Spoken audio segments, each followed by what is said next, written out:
Once upon a time, in a quiet kingdom, there lived a man named Sikaki. He was an artist and a skilled craftsman who could turn metal into beauty. Every day, he worked in his small workshop, shaping, carving, and polishing. His dream was simple but grand: to make something so wonderful that even the king would admire it. After months of hard work, Sikaki finally created his masterpiece, a shining golden ink pot, beautiful and elegant. He looked at it proudly and whispered, "This will make the king remember my name forever." With a heart full of hope, he walked to the royal palace to present his art. When the king saw the ink pot, he was impressed. "Remarkable work," he said. "Such detail, such beauty." Sikaki's heart filled with joy, but just then the palace door opened. A famous scholar entered the court. The king immediately turned away from Sikaki and began speaking warmly to the scholar about wisdom, books, and philosophy. Sikaki stood silently, holding his inkpot forgotten.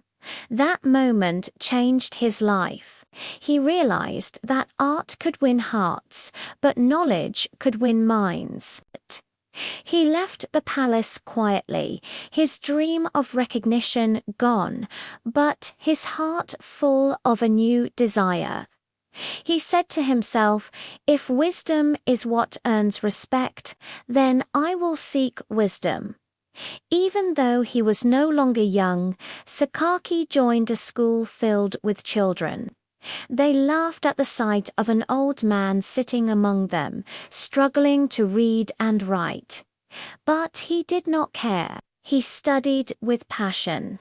One day, his teacher taught a line from a law book. The teacher believes that the skin of a dog becomes clean after tanning. Sikaki repeated it again and again, trying to remember.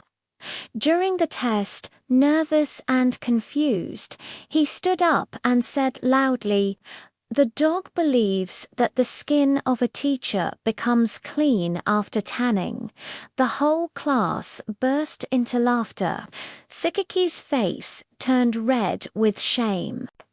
That night, broken and humiliated, he packed his things and left the town.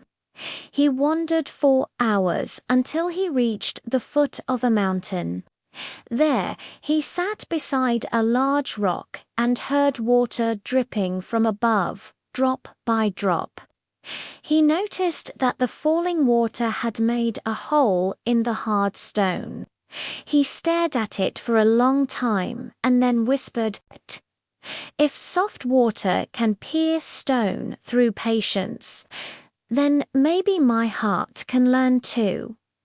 With new determination, Sikaki returned to his studies. He worked harder than ever, reading, writing, and memorizing every word.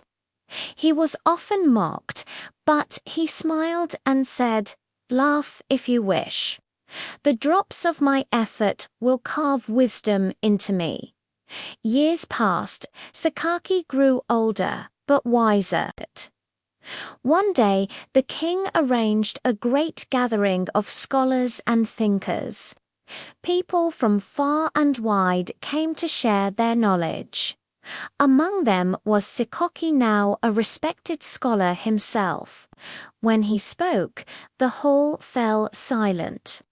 His words carried the weight of wisdom and experience.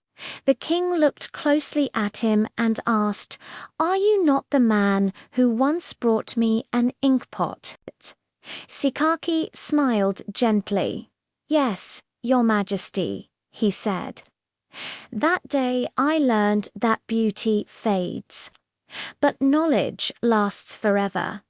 The king nodded with deep respect and said, "Sikaki, you have proven that true greatness is born from patience and perseverance.